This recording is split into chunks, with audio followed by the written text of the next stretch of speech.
This video was made possible by Dashlane. Download Dashlane for free so you never lose another password at the link in the description. You've probably seen it in loads of movies, ambassadors above the law. But this is not just another one of those fake movie myths like how undercover cops have to tell you that they're cops if you ask, or that North Dakota is a real place. You really, truly can't arrest an ambassador while they're abroad, or really any diplomatic staff of any country. But before you go run off and get a job in a diplomatic mission so you can start your drug empire, don't worry, there are some caveats. Like all good things, diplomatic immunity has a United Nations Convention. Oh, actually, you know what? Clearly that's not true because there's no United Nations Convention on Paul Blart Mall Cop 2. Nonetheless, the Vienna Convention on Diplomatic Relations is signed by 191 countries, meaning pretty much every country in the world, with a few exceptions like the Solomon Islands and South Sudan. But hey, give them a break, they only started existing a few years ago. This treaty sets down a few rules such as Actually, I'm pretty sure this whole listing rules bit is a bit boring, so watch this video of desert wildlife. This treaty sets down a few rules such as countries can kick diplomats out, countries cannot enter an embassy without permission ever, countries cannot arrest or detain diplomats, and the family members of diplomats receive the same special treatment. What happens when a diplomat gets arrested is nothing, because they literally cannot be, at least legally. A police officer may mistakenly attempt to arrest a diplomat, but usually this doesn't happen since embassies are well marked and also because, in most countries, diplomats are issued special license plates that identify their immune status. The embassy itself and the land it sits on enjoys another special status.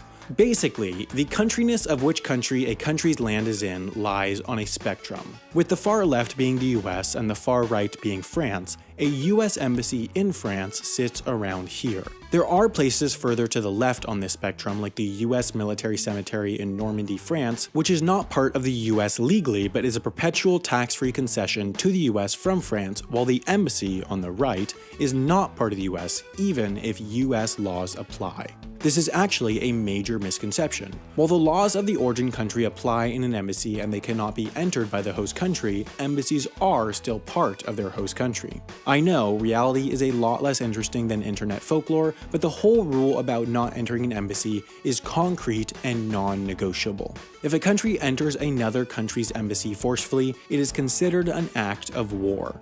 For example, Julian Assange, creator of WikiLeaks, currently has a warrant out for his arrest in the UK but cannot be arrested because he lives here, in the Embassy of Ecuador in London. British police know exactly where he is, but because of that one pesky not starting a war thing, they can't go in.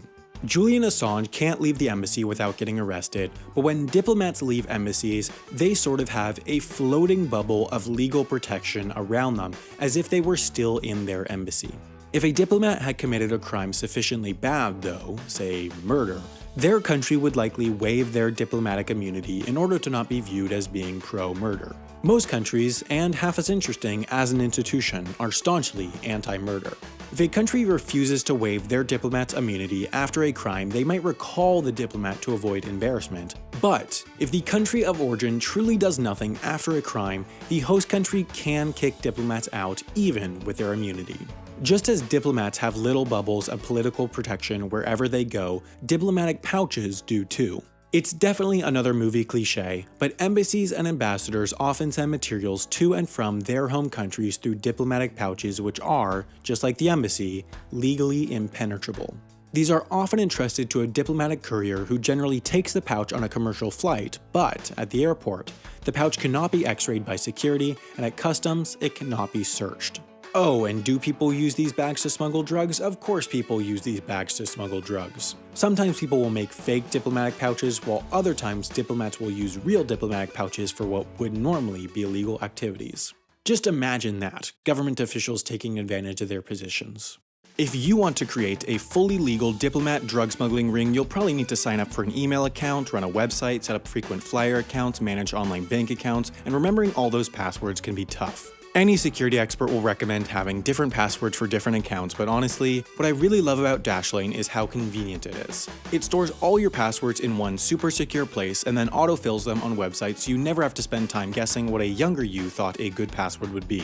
Dashlane also has a password generator that spits out super strong passwords like Y0XY1VHCE. Feel free to use that one. Actually, don't. But do try Dashlane out because it's totally free at the link in the description. And then if you want some extra special features like syncing your passwords and login details between all your devices, including iOS, Android, Mac, and Windows, you can upgrade for 10% off by using the promo code YouTube2018 at checkout.